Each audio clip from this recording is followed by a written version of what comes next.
சுமார் 700 வருடங்களுக்கு முன்பு இதன் அருகில் தோண்டும் போது பெருமாள் மற்றும் தாயாரின் திருமேனிகள் கண்டெடுக்கப்பட்டது. ஒரு பக்தரின் கனவில் தோன்றிய நரசிம்ம பெருமாள் கோயில் எழுப்பும்படி கூறினார்.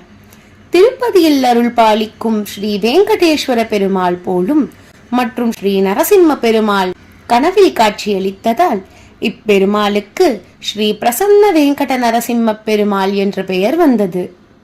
எனவே இக்கோயிலில் அருள் பாலிக்கும் பெருமாளை தரிசிப்பதால் திருப்பதி ஸ்ரீ வெங்கடாஜலபதி மற்றும் ஷோலிங்கர் ஸ்ரீ நரசிம்மரை தரிசித்த பலன் கிடைக்கும். கமலா சதி முக கமல கமலஹித கமல பிரிய கமலேஷண.